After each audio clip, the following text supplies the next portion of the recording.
नमस्कार, मी नीता देव. Barshi today YouTube चॅनलमध्ये आपणा सर्वांचे हार्दिक स्वागत. श्री शिवाजी शिक्षण प्रसारक मंडळाचे संस्थापक कर्मवीर डॉक्टर मामासाहेब जगदाळे यांच्या 121व्या जयंतीनिमित्त संस्था समूहाच्या विविध शाखांमध्ये अनेक सांस्कृतिक, प्रबोधन, क्रीडा, साहित्य विषयक उपक्रम होत आहेत. या जयंतीच्या निमित्ताने आपण आज या संस्थेचे सचिव व त्यांच्या घरामध्ये समाजकारण, राजकारणाचा प्रदीर्घ वारसा आहे, तसेच ज्यांचं घर हे कर्मवीरांच्या जीवन कार्याशी आणि संस्था उभारणीशी जोडलेला आहे, असे उच्च विद्याविभूषित सेवानिवृत्त अभियंता प्रकाश पाटील सर म्हणजेच पीटी पाटील सर यांच्याशी संस्थेच्या वाटचालीबद्दल संवाद साधणार आहोत. सर नमस्कार. बार्शी टुडे मध्ये खूप खूप स्वागत आहे सर. नमस्कार. नमस्कार सर, कर्मवीरांशी आपल्या घराच्या असलेल्या गेल्या 3 पिढ्यांच्या जवळकीबद्दल काय सांगाल? म्हणजे त्यांचा सहवास या 3 पिढ्यांना लाभलेला आहे, काय सांगाल सर?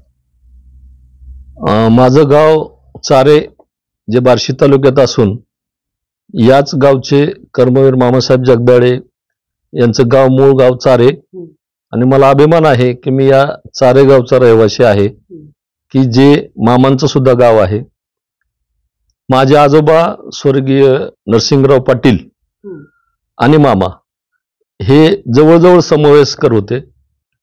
आमचे आजोबा थोडस वयाने 7-8 वर्षांनी जास्त होते, परंतु समवयस्क असल्यामुळं आणि आमचं घर आणि मामांचं घर हे शेजारी शेजारी असल्यामुळं त्या दोन्ही घरांमध्ये एक आपुलकी होती, स्नेह होता, आणि या दोन्ही घरांमुळं खरं तर एक वैचारिक वारसा हे आत्ताच्या चालू पिढीकडे सुद्धा आमच्याकडे सुद्धा आलेला आहे. त्या काळात मामा आणि आमचे आजोबा सतत एकत्र फिरायचे, एकत्र खेळायचे, एकत्र चर्चा करायचे, आणि या चर्चेतूनच कदाचित मामांचा आणि आमचा एक विचार असा तयार झाला. जरी मामाने ते एकाच गावात असले तरी सुद्धा माझे आजोबा वयाच्या कमी वयामध्येच ते वारले, आणि त्यानंतरच्या काळामध्ये मामा शिक्षणाच्या आणि इतर गोष्टीमुळे ते बार्शीला आलेले होते. सर, आपले वडील संस्थेचे माजी उपाध्यक्ष TN बाप्पा यांच्या मामांची असलेल्या वैचारिक त्यानंतर कृतीशील बांधिलकीबद्दल आणि योगदानाबद्दल काय सांगा? माझे वडील कैलासवासी TN पाटील हे यांचं शिक्षण हे काही शिक्षण बार्शीत झालं आणि काही शिक्षण पुण्याच्या फर्ग्युसन कॉलेजमध्ये झालं, आणि नंतरचं शिक्षण ते त्यांनी लॉच्या ILS लॉ कॉलेज इथे प्रवेश घेतला. 2 वर्ष पूर्ण झाल्यानंतर माझे आजोबा वारल्यामुळं त्यांना बार्शीत यावं लागलं, आणि त्याच वेळेस बार्शीमध्ये मामांनी एक शैक्षणिक संस्था चालू केलेली होती. या शैक्षणिक संस्थेमध्ये मामांच्या आग्रहाखातर माझ्या वडिलांनी साधारणपणे 1960 ते 62 या कालावधीमध्ये 2 वर्ष महाराष्ट्र विद्यालय बार्शी येथे शिक्षकाची नोकरी केली. त्यानंतरच्या कालखंडामध्ये माझ्या वडिलांना घरातूनच समाजकारणाचे धडे मिळाल्यामुळं समाजकारणाची आवड होती, आणि मामांच्या सानिध्यात राहून सुद्धा या संस्थेचा ध्यास, संस्थेचा विकास हा आमच्या घराण्यामध्ये आला, आणि त्यास वडिलांचं कार्य बघून मामांनी त्यांना संस्थेचं सदस्य घेतलं, आणि त्यावेळेसपासून संस्था विकासामध्ये आमच्या वडिलांचं योगदान सुरू झालं. सन 1979 मध्ये त्या काळात जिल्हा परिषद इलेक्शन लागलं. आमचा चारे गाव हे आगळगाव जिल्हा परिषद मतदारसंघामध्ये येत होतं. मामांच्या आग्रहाखातर आमच्या वडिलांनी म्हणजे TN बाप्पांनी जिल्हा परिषद इलेक्शन लढवायचा निर्णय घेतला, आणि मामांच्या मार्गदर्शनाखाली जिल्हा परिषद इलेक्शन त्यांनी पहिल्यांदा लढवलं. हे लढवत असताना मामांनी सर्वतोपरी मदत केली. मामांच्याकडे असणारी जीप आणि त्या जीपवरले ड्रायव्हर बोधले महाराज ह्यांनी पूर्ण तालुका, पूर्ण मतदारसंघ पिंजून हा जिल्हा परिषदेचा इलेक्शनचा प्रचार केला, आणि माझे वडील जिल्हा परिषदेमध्ये मोठ्या फरकाने विजयी झाले. आणि त्यानंतरच्या कालखंडामध्ये माझ्या वडिलांना जिल्हा परिषदेमध्ये अर्थ व बांधकाम समितीचे सभापती पद भूषवण्याची संधी मिळाली, आणि हा केवळ मामांचा आशीर्वाद होता. या पदाचा उपयोग त्यांनी भविष्यामध्ये संस्थेच्या अनेक विकासाच्या गोष्टी राजकारणाच्या आणि समाजकारणाच्या माध्यमातून पूर्ण करण्यासाठी त्याची खूप मदत झाली, आणि हेच मामाला हवं होतं की समाजकारण आणि राजकारण ह्याचा उपयोग ह्या गोरगरीब जनतेसाठी व्हावा आणि तो संस्थेच्या माध्यमातून केला जावा. त्यामुळं ह्या संस्थेची ज्या उद्देशांना जोडली होती ती हळूहळू यशस्वी होत होती असं मला वाटतं. म्हणजे समाजकारणाचे आणि राजकारणाचे धडे मामांकडून गिरवले गेले. येस, समाजकारण आणि राजकारण. आणि नंतरच्या कालखंडामध्ये जर आपण बघितलं तर मामांनी आपल्या आदरणीय शितोळेताई यांना 1972 मध्ये आमदारकीच्या इलेक्शनला उभा केलं आणि मामांचा एवढा प्रभाव होता या तालुक्यावर, शितोळेताई सुद्धा मोठ्या फरकाने निवडून आलेल्या होत्या. बरं सर, गेल्या 20 वर्षात संस्थेच्या महत्वाच्या विकास प्रकल्पाबाबत काय सांगाल? खरं तर जुना कालखंड, ज्या कालखंडामध्ये मामांनी ही संस्था उभा केली त्या कालखंडात जर पाहिला तर खूप कष्टदायक आणि त्या काळात संस्था उभारणे ही खूप जिकिरीची गोष्ट होती. त्या काळामध्ये मामांनी शेतकऱ्यांच्याकडून शेतकऱ्यांची मुलं घेतली आणि शेतकऱ्यांनी मामांवर विश्वास ठेवून आपली मुलं मामांच्या हवाली केली आणि त्यापासून खऱ्या अर्थानं ग्रामीण भागामध्ये हे शिक्षणाचा प्रसार सुरू झाला. मुलं शहाणी झाली, शेतीवर अवलंबून नसल्यामुळं त्यांनी शिक्षणाची कास धरली आणि या शिक्षणाच्या जोरावर या मुलांनी, शेतकऱ्यांच्या मुलांनी, वंचिताच्या मुलांनी नोकरी करून आपले उदरनिर्वाह आणि आपली परिस्थिती, समाजाची परिस्थिती चांगला करण्याचा प्रयत्न केला. त्यानंतरच्या कालखंडामध्ये जसजसं पुढे जाईल तसतसं या मामांनी समाजाच्या गरजा ओळखून उस्मानाबाद जिल्ह्यात सुद्धा या संस्थेच्या शाखा काढायचं ठरवलं आणि त्याप्रमाणे 5 ठिकाणी, उस्मानाबाद जिल्ह्यातल्या 5 ठिकाणी मामांनी या शिक्षणाच्या शाखा काढल्या. त्यामुळं उस्मानाबाद म्हणजे मराठवाड्यासारख्या मागास भागात सुद्धा ही शिक्षणाची गंगा सुरू झाली. त्यानंतर 1975 साली ज्यावेळेस मामा आजारी पडले आणि मामांना हॉस्पिटलमध्ये ऍडमिट राहावं लागलं, त्या कालखंडामध्ये त्यांना आरोग्याची सुद्धा एक विचार केला मामांना की आरोग्य सेवेत सुद्धा आपल्या संस्थेचं वाटा असणं कसं गरजेचं आहे. गोरगरिबासाठी कमी दरामध्ये ही आरोग्य सेवा उपलब्ध करून देण्यासाठी आपण काहीतरी केलं पाहिजे हा विचार घेऊन 1975 मध्ये मामांनी त्या काळी आरोग्य मंदिर म्हणून 4 खाटाचं हॉस्पिटल सुरू करायचं ठरवलं आणि ते केलं. यामध्ये मोठा वाटा डॉक्टर BY यादव यांचा आहे की ज्यांनी MS झाल्या बार्शी सारख्या ग्रामीण भागामध्ये येऊन मामांच्या विचारांशी प्रेरित होऊन हॉस्पिटलची उभारणी केली आणि बघता बघता गेल्या 45 वर्षामध्ये या 4 बेडचं रूपांतर जवळजवळ आता 350 बेडमध्ये झालेलं होतं. सर्व सोयीने युक्त गरिबांच्या सोयीसाठी अल्प दरामध्ये आरोग्य सेवा उपलब्ध करण्यासाठी आणि बार्शी आणि बार्शी सभोवतालचे जवळजवळ 8 तालुक्यांची आरोग्य चांगलं राखण्याकरता ह्या जगदाळे मामा हॉस्पिटलमुळे खूप मदत झाली, हे मला अभिमानानं सांगावं असं वाटतं. तुम्ही जसं म्हणालात की आरोग्य मंदिराचं जगदाळे मामा हॉस्पिटलमध्ये रूपांतर झालं 350 बेडमध्ये. नुकतीच ट्रॉमा युनिटची उभारणी होऊन कार्यान्वित झालेला आहे तो आणि या माइलस्टोन प्रकल्प झालेला आहे खरं तर बार्शीतला आणि ग्रामीण भागातला. संस्थेच्या वाटचालीतील महत्वाचा टप्पा पार पडलेला आहे. जगदाळे मामा हॉस्पिटलच्या माध्यमातून कोणता आगामी संकल्प आहे?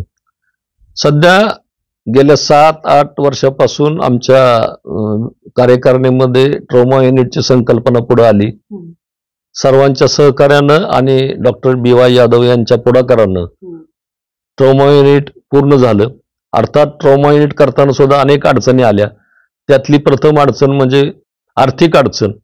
कुठलाही मोठा प्रकल्प हाती घेताना सर्वात मुख्य आर्थिक पाठबळ गरजेचं असतं आणि संस्था ही सेवाभावी वृत्तीनं सेवा करतात, आपली कर्तव्य बजावत असल्यामुळं आर्थिक बाबतीत आमची जरा थोडीशी कमतरता होतीच. परंतु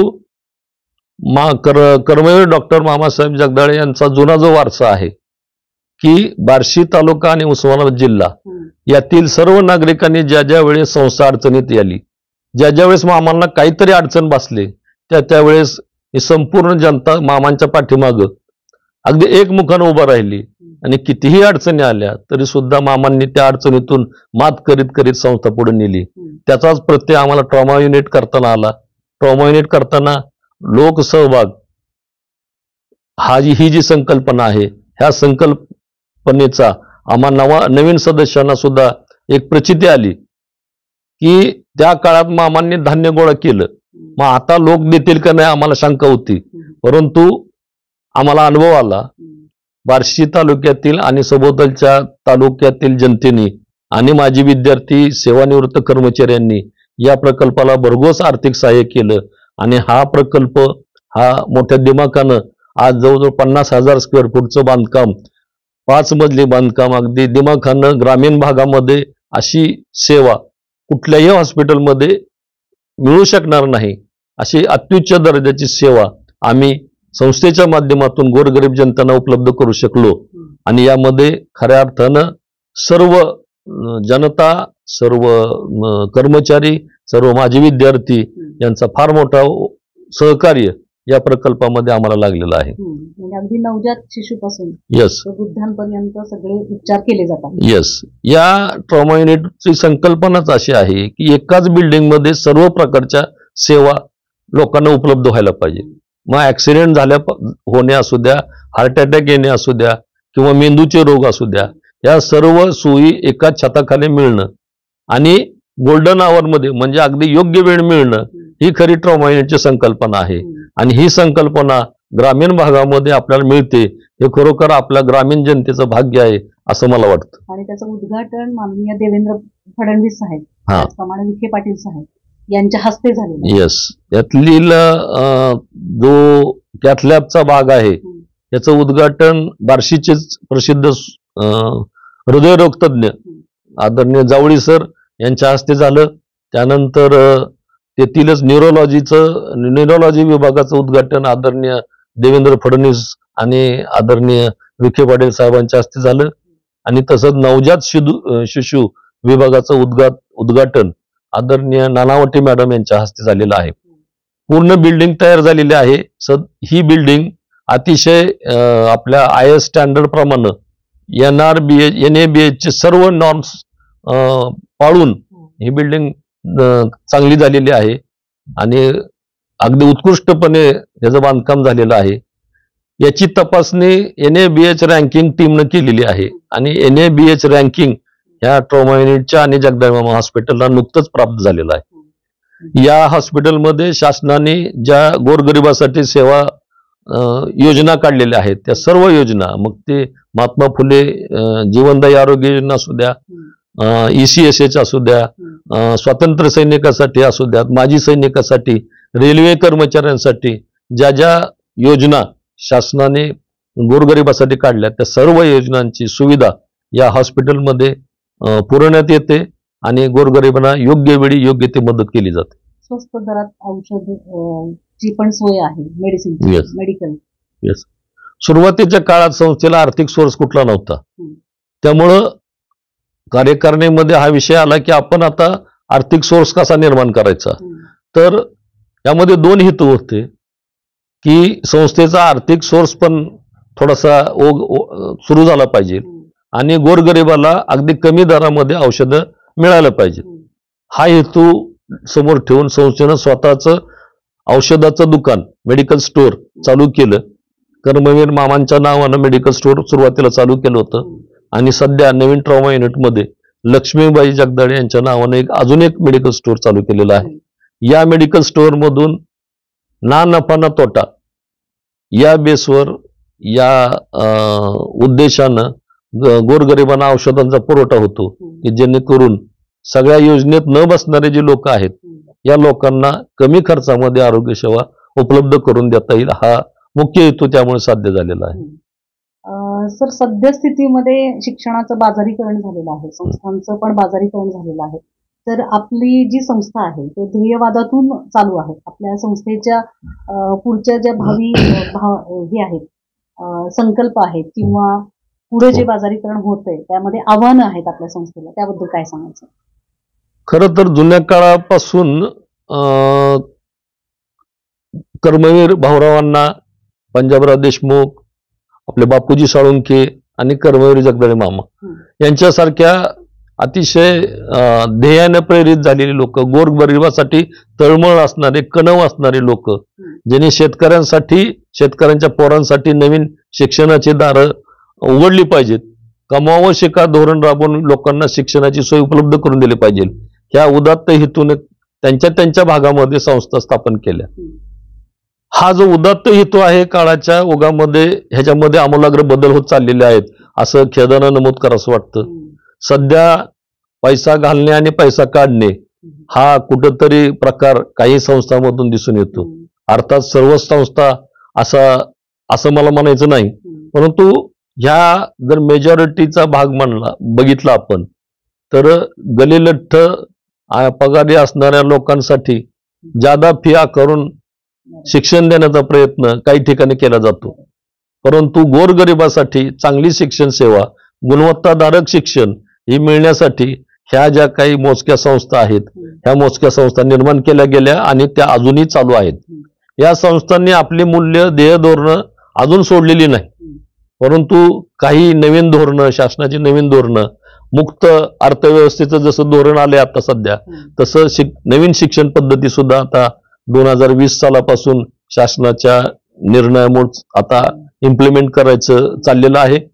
नवीन शिक्षण पद्धतीमध्ये अतिशय चांगल्या कल्पना आहेत. त्यामध्ये सुद्धा कॉम्पिटिशन वाढविण्यासाठी खरं तर गुणवत्ता वाढणे ह्या हेतूसाठी बाहेरच्या विद्यापीठात म्हणजे बाहेरच्या देशातील विद्यापीठांना सुद्धा भारतामध्ये आपण आता मुक्त प्रवेश देणार आहोत. हे ज्यावेळेस विद्यापीठ येतील त्यावेळेस त्यांचं जे इन्फ्रास्ट्रक्चर आहे, त्यांचं जे परिसर आहे, ह्या परिसराचा लखलखाट बघून विद्यार्थी त्याकडे आकृष्ट होण्याची शक्यता आहे. विद्यार्थ्यांनी जरूर अशा कॉम्पिटिशनचा लाभ घ्यावा, परंतु सिलेक्ट करताना जिथं मूल्याधिष्ठित गुणवत्तापूर्ण शिक्षण मिळेल अशा संस्थांची निवड खरं तर विद्यार्थ्यांनी करायला पाहिजे. परंतु नवीन पिढी या बाबतीत किती चोखंदळ आहे याबद्दल माझ्या मनात शंका आहे. आणि त्यासाठी म्हणून ह्या ज्या जुन्या संस्था आहेत, मामांची संस्था, कर्मवीर भाऊराव अण्णांची रयत शिक्षण संस्था आणि बापूजी साळुंखेंची स्वामी विवेकानंद संस्था, ह्या अशा सर्व ज्या संस्था अजूनही मूल्य धरून टिकून आहेत, या संस्थांनी याचा विचार करायला पाहिजे.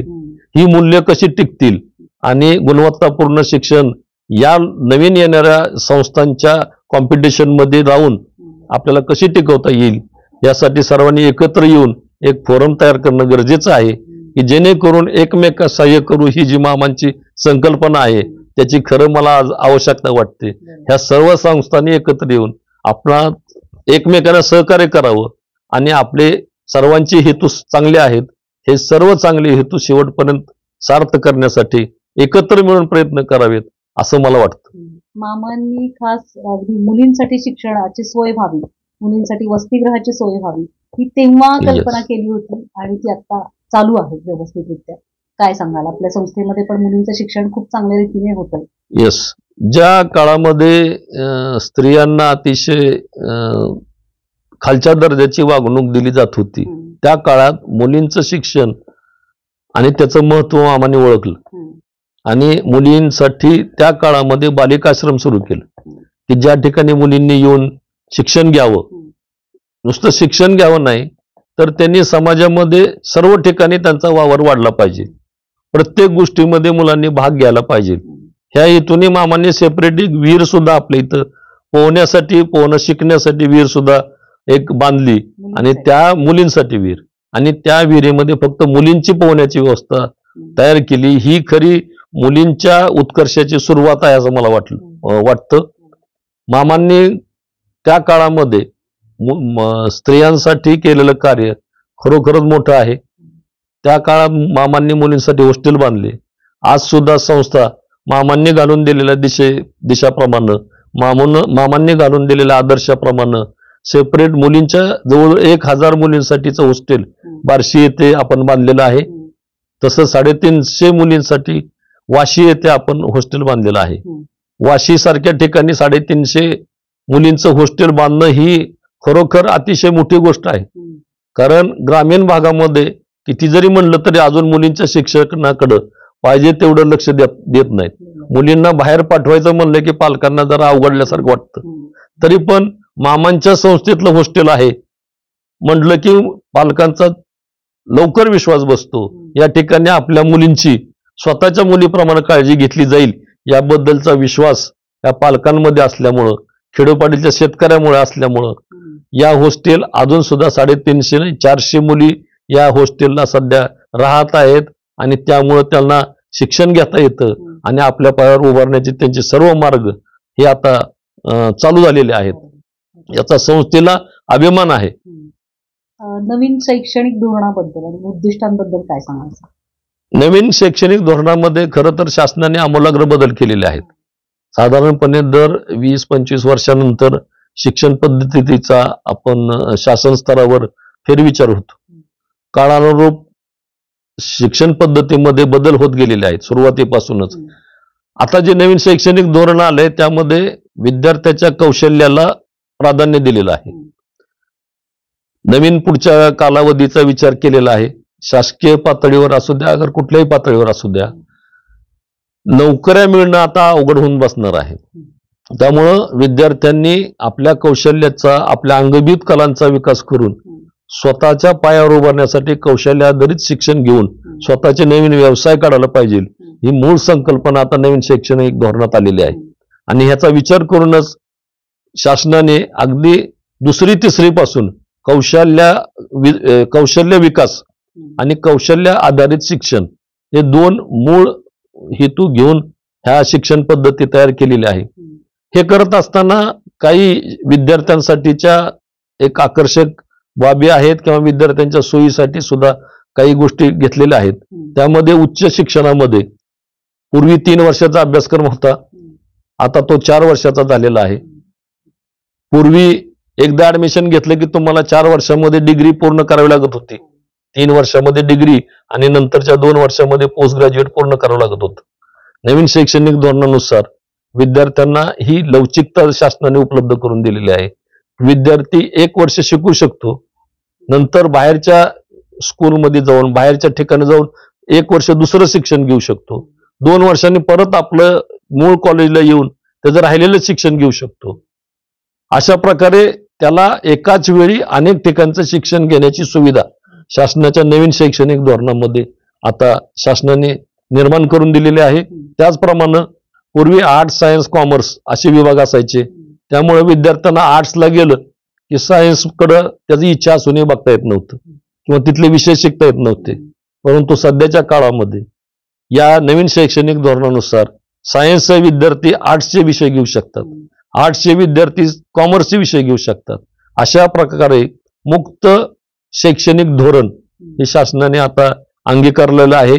शासन आता प्रत्येक कॉलेजला ऑटोनॉमस कॉलेज होण्यासाठी प्रवृत्त करत आहे की जेणेकरून त्या भागातली कारखान्यांची म्हणा किंवा बाहेरच्या भागामध्ये कुठल्या कौशल्याची गरज आहे अशा अभ्यासक्रम नवीन तयार करून स्वतः कॉलेजने तयार करायचे। ऑटोनॉमस असल्यामुळं तेवढी मुभा कॉलेजला ऑटोनॉमी मध्ये देण्यात आलेले आहे की जेणेकरून ह्या अभ्यासक्रमाच्या द्वारे स्वतःचा अभ्यासक्रम, स्वतःची परीक्षा आणि स्वतःची डिग्री असं आता नवीन शैक्षणिक धोरणामध्ये तरतूद केलेली आहे।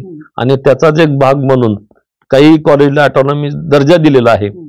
आपल्या इथं सुद्धा ऑटोनॉमी दर्जा देण्यासाठी त्या कॉलेजला A ग्रेड असणं गरजेचं आहे। आपल्या इथं शिवाजी महाविद्यालयाला A ग्रेड आहे। ऑटोनॉमीसाठी आपल्याला सुद्धा आग्रह होत आहे।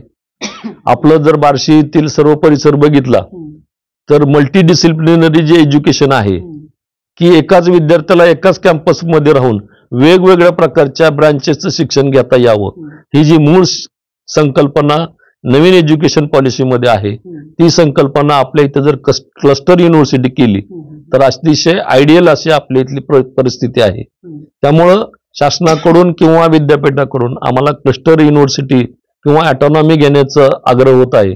परंतु हे करत असताना आम्ही हा विचार करतोय की आपली संस्था मामांनी घालून दिलेल्या आदर्शाप्रमाणे चालली पाहिजे। मामांनी घालून दिलेली जी मूल्य आहे हे आपण कुठल्याही परिस्थितीमध्ये आपण सोडणार नाही। या सर्व बाबीचा अगदी चोखंदळपणे विचार करून आपल्याला सावधपणे पावलं उचलायचे आहेत। बाकीच्या ऑटोनॉमी घेतलेल्या कॉलेजचे काय अनुभव आहे हे सर्व बाबीचा अगदी सखोल अभ्यास करून आपण शैक्षणिक दृष्ट्या आपली संस्थेची पुढची शिक्षण धोरण काय असेल ह्याच्याबद्दल आमच्या मॅनेजमेंट कमिटीमध्ये विचारविनिमय चालू आहे। नवीन शैक्षणिक धोरण अंगीकारायला काहीच अडचण नाही, परंतु नवीन कुठलीही गोष्ट करताना आपण बारीक सारीक गोष्टीचा विचार केला गेला पाहिजे। ते करून विद्यार्थ्याचं हित कशात आहे आणि गोरगरिबांचं साठी हे शिक्षण फलदायी ठरू शकतं का, हा मूळ विचार थोडासा उशीर झाला तर हरकत नाही, पण आपण करत आहोत. आमची तर इच्छा आहे की आता संस्थेला 90 वर्ष झालेली आहेत, 10 वर्षांनी 100 वर्ष पूर्ण होणार आहेत. आम्ही मामांच्या नावचं एक विद्यापीठच बार्शीमध्ये चालू करू इच्छितो आहोत. आता नवीन विचार एक अभ्यास केल्यानंतर जशी परिस्थिती उद्भवेल तशा प्रकारे आपण ह्या शिक्षण पद्धतीमध्ये जे काही बदल घडतील ते आपण आपल्या संस्थेत सुद्धा आणण्याचा प्रयत्न करत आहोत. सर, इंग्रजी ही काळाची गरज आहे. सीबीएसईचा काही विचार आहे शाळेचा असा? इंग्रजी हे वाघिणीचं दूध आहे असं आमचे इंगळे सर म्हणत होते आणि खरोखर तेच आहे. इंग्रजी मध्ये शिकणं गरजेचं आहे. राजकारण्यांसाठी मराठी हा विषय वेगळा आहे. मराठीचा जरूर आपण सर्वांना अभिमान आहे, परंतु हे शिकत असताना आपण इंग्रजीचं पण ज्ञान घेणं आवश्यक आहे. हे ओळखून आम्ही सध्या ग्रामीण भागामध्ये 2 आणि बार्शी या ठिकाणी 1 असे 3 सीबीएसई पॅटर्नचे इंग्रजी माध्यमातील पहिलीपासूनचे प्रस्ताव शासनाकडे मंजुरीसाठी पाठवलेले आहेत. ते अजून जरा मंजुरीसाठी प्रलंबित आहेत. त्याला मंजुरी मिळताच आम्ही हळूहळू प्रत्येक शाखेच्या ठिकाणी हे इंग्रजी माध्यमातून शिक्षण देण्याचा प्रयत्न करणार आहोत. कुठल्याही मुलाला कुठल्याही त्याला इच्छा ज्या असेल त्या पालकाची इच्छा असलेल त्या भाषेमध्ये शिक्षण देण्याचा आपण प्रयत्न करणार आहोत. आणि हे शिक्षण पद्धती गोरगरिबाच्या घरापर्यंत अगदी कमी दरामध्ये नाही, म्हणजे मोफत देण्याचा आपला प्रयत्न राहणार आहे. सर, 4 फेब्रुवारी हा दिवस कर्मवीरांच्या जयंतीनिमित्त समाज दिन म्हणून साजरा केला जातो. या निमित्ताने माजी विद्यार्थी, पालक यांना आपण काय आवाहन कराल? संस्थेमध्ये आतापर्यंत भरपूर कर्मचाऱ्यांनी संस्थेच्या या विकासासाठी आपलं योगदान दिलेलं आहे. आपल्या सर्व्हिस मधली जवळजवळ 40 वर्ष, आयुष्याची 40 वर्ष या संस्थेसाठी योगदान दिलेलं आहे आणि ह्याचा विसर संस्थेला कधी पडणार नाही. कारण या कर्मचाऱ्याच्या जोरावरच संस्था मोठी मोठी आव्हानं पार करीत आहे. याचा विचार करून संस्थेनं सेवानिवृत्त कर्मचाऱ्याची एक संघटना संस्था पातळीवर तयार केलेली आहे. या संघटनेमार्फत जे जे कोण शारीरिकदृष्ट्या तंदुरुस्त आहेत, जे जे कोण आपलं योगदान देऊ शकतायत, अशा लोकांना त्यांना पाहिजे त्या क्षेत्र आपण उपलब्ध करून देतो. उदाहरणार्थ गुणवत्ता विकास प्रकल्प, नंतर आपले अकाउंटिंग सिस्टीम, आपली वेगवेगळ्या स्कॉलरशिपच्या किंवा ज्या कॉम्पिटेटिव्ह एक्झाम असेल त्याच उत्कृष्ट असं मार्गदर्शन करणारे, नंतर शाळेच्या भौतिक सुविधा निर्माण करण्यासाठी काही लोक प्रयत्न करतात. त्यामुळे ही जी सेवक मंडळी आहेत हे जरी आज या सेवेत नसले तरी सुद्धा त्यांचं योगदान अजूनही संस्थेसाठी चालू आहे. त्यांची नाळ जी त्या काळात जोडलेली आहे या अजूनही जोडलेलीच आहे आणि इथून पुढे सुद्धा जोडलेलीच राहणार आहे, हा आम्हाला विश्वास आहे. म्हणजे मामांचा आमटीचं तीर्थप्राशन आणि काठी खाऊन जाऊन सुलाखून निघालेले प्राध्यापक वृंद आपल्या संस्थेमध्ये आहे.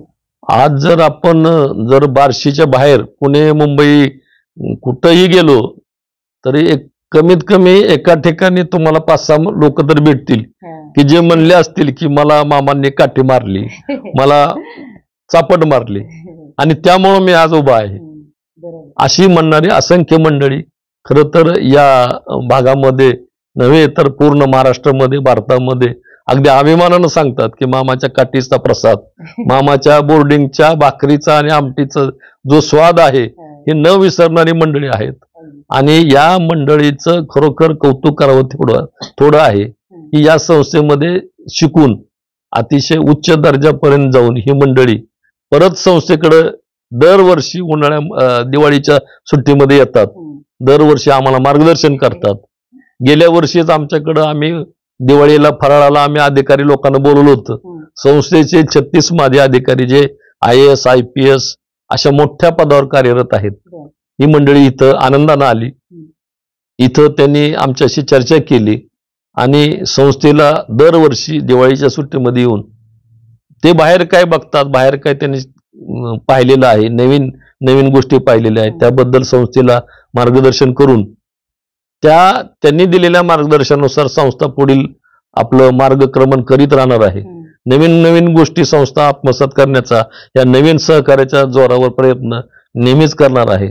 तसंच बार्शीकरांनी सुद्धा ही संस्था आपली आहे असं मानून त्यांना सुद्धा ज्या ज्या काही सूचना करायच्या असतील त्या करणं आणि त्या आम्ही पाळणं हे आमचं कर्तव्य समजतो. खरं तर ही संस्था फक्त संस्थेत काम करणाऱ्या लोकांसाठी नाहीये. ही खरे तर बार्शी आणि बार्शीच्या सभोवताली उस्मानाबाद जिल्हा ह्या समाजाची संस्था आहे. मामांनी ह्या समाजासाठी संस्था काढली. आज सुद्धा संस्था ही समाजापर्यंत पोहोचली पाहिजे असं माझं मत आहे आणि त्यासाठी आम्ही सगळेजण मिळून प्रयत्न करत आहोत. समाजातल्या प्रत्येक घटकाच्या अडचणी सोडवण्यासाठी एक सामाजिक बांधिलकी म्हणून कुठलंही क्षेत्र असू द्या, त्या क्षेत्रामध्ये शेतकरी, गोर, गरीब, वंचित ह्या लोकांच्या कुठल्याही अडचणी सोडवण्याचा संस्था नेहमीच प्रयत्न करील आणि ते आमचं कर्तव्य असं समजून आम्ही काम करतो. जसं तुकारामांनी विठ्ठलाची भक्ती केली आणि आवडीने संसार केला, तसं मामांनी शिक्षण सेवेचं कार्य, आरोग्य सेवेचं कार्य हाती घेतलं आणि ते पुढं तुम्ही सगळेजण चालू ठेवलेलं आहे. मामींचं योगदानाबद्दल काय सांगाल? मामींनी खरं तर ते उर्मिलेसारखं जीवन मामी जगल्या. कसं असतं, प्रत्येक यशस्वी पुरुषामागं एक स्त्री असते असं म्हटलं जातं. प्रत्येक वेळेस स्त्रीचा सहभाग दिसतोच असं नाही. काही वेळा स्त्री लांब राहून मूकपणे ह्या कर्तृत्ववान पुरुषाला सतत नैतिक अधिष्ठान, नैतिक पाठिंबा देत असतात आणि त्याबरोबर त्यांच्या पाठीमागं लोकांची शक्ती उभं राहील ह्याचा प्रयत्न सुद्धा त्या व्यक्तीला माहीत न होता हे करत असते आणि हे सगळं कार्य मामीनं केलेलं आहे. आणि याचा सगळ्यांचा विचार करून गेल्या वर्षी संस्थेनं मामींचा अर्धाकृती पुतळा आपल्या पुतळाबागेमध्ये बसवलेला आहे की ज्या ज्या वेळेस मामांचं स्मरण होईल त्या त्यावेळेस मामींचं स्मरण होणं गरजेचं आहे. आणि मामींची सुद्धा जे काही असे सुप्त जे कार्य केलेलं आहे ते जगापुढे आलं पाहिजे. त्यांनी केलेले मामांना मूकपणे दिलेली साथ ही सुद्धा तेवढीच महत्वाची आहे जेवढं मामांचं कार्य महत्वाचं आहे असं मला वाटतं. तर कर्मवीरांच्या कार्याचं स्मरण व्हावं यासाठी संस्थेने कोणते प्रयत्न केलेले आहेत? कर्मवीरांच्या खरोखरच कार्य हे आम्ही कधीही विसरू शकणार नाही. कर्मवीरांनी घालून दिलेले आदर्श आम्ही कधी विसरू शकणार नाही. परंतु कर्मवीरांना पाहिलेली पिढी आता हयात नाही. कर्मवीरांना बरोबर काम केलेली पिढी पैकी काही लोक आता हयात आहेत. कर्मवीरांना बघितलेली पिढी ही सध्या आहे, परंतु नवीन पिढीने कर्मवीर बघितलेले नाहीत. या पिढीला कर्मवीरांचं काम आणि कर्मवीरांचा आदर्श हा कळण्यासाठी संस्थेनं जाणीवपूर्वक प्रयत्न केलेले आहेत. त्याचाच एक भाग म्हणून आदरणीय वायुपुत्र नारायणराव जगदाळे यांच्या प्रेरणेनं आणि आदरणीय प्राध्यापक प्राचार्य सुनील कुमारजी लवटे यांच्या मार्गदर्शनाखाली एक सुंदर असं कर्मवीर मामासाहेबांचं एक स्मृती संग्रहालय आपल्या इथं उभा केलेलं आहे. आतापर्यंत लाखो लोकांनी त्याला भेटी दिलेल्या आहे. लाखो लोकांच्या प्रतिक्रिया जर बघितल्या तर खरोखर लोक भारावून गेलेले दिसतात आणि या स्मृती संग्रहालयामुळं कर्मवीरांच्या कार्याची प्रेरणा घेऊनच इथून ते बाहेर पडतात. अशाच प्रकारे मी साधारणपणे 2017 ते 2022 पुण्यश्लोक अहिल्यादेवी होळकर विद्यापीठाच्या सिनेटवर काम करण्याची मला संधी मिळाली होती. या कालावधीमध्ये मी जाणीवपूर्वक तेथील जे ज्ञानस्रोत केंद्र आहे ज्याला आपण लायब्ररी म्हणतो त्या लायब्ररीला कैलासवासी डॉक्टर मामासाहेब जगदाळे ज्ञानस्रोत केंद्र हे नाव द्यावं यासाठी जाणीवपूर्वक प्रयत्न केले. हे प्रयत्न करत असताना डॉक्टर BY यादव आणि बाकी सगळ्यांनी अतिशय आम्ही सगळ्यांनी मिळून परिश्रम घेतले आणि विद्यापीठानं कर्मवीर मामांचं कार्य ओळखून आणि कर्मवीर मामांचं एकंदरीत बार्शी आणि उस्मानाबाद जिल्ह्यातील कामाकडे पाहून विद्यापीठाच्या ज्ञानस्रोत केंद्रास कर्मवीर डॉक्टर मामासाहेब जगदाळे ज्ञानस्रोत केंद्र असं नामकरण केलेलं आहे. हे खरोखरच आपणा सर्वांसाठी एक अभिमानास्पद बाब आहे. कारण कर्मवीरचं नाव आता नुसतं विद्यापीठापुरतं नाही तर विद्यापीठात शिकणारे देशातील आणि देशाबाहेरील जे विद्यार्थी येतील त्यावेळेस कर्मवीरांचं स्मरण करतील, कर्मवीरांच्या साहित्याचा अभ्यास करतील आणि कर्मवीरांचं शिकवणूक हे भारतात आणि भारताच्या बाहेर जाण्याला मदत होईल. जोपर्यंत हे विद्यापीठ असेल तोपर्यंत कर्मवीरांचं नाव हे अजरामर राहील. आणि खरोखर याचा आम्हाला अभिमान आहे की त्यासाठी आम्ही थोडंफार योगदान त्यासाठी देऊ शकलो. बार्शी शहरातील तालुक्यातील शैक्षणिक आणि आरोग्य सेवा देणाऱ्या कर्मवीरांच्या वारसा सर्व पदाधिकारी पुढे नेत आहेत. सर्वांगीण विकासाचे शिल्पकार कर्मवीर डॉक्टर मामासाहेब जगदाळे यांच्या कार्याचा आढावा या संस्थेचे सचिव PT पाटील सर यांनी घेतलेला आहे. आणि आपण नक्कीच त्यांच्या व्यक्तिमत्वाचा, त्यांच्या कार्याचा, त्यांच्या गुणगौरवाचा नक्कीच आढावा या मुलाखतीतून झालेला आहे असं मला वाटतं. सर, पुढील कार्यासाठी खूप खूप शुभेच्छा. आणि कर्मवीरांचा वारसा आपण पुढे नेत आहात. बार्शी थँक्यू.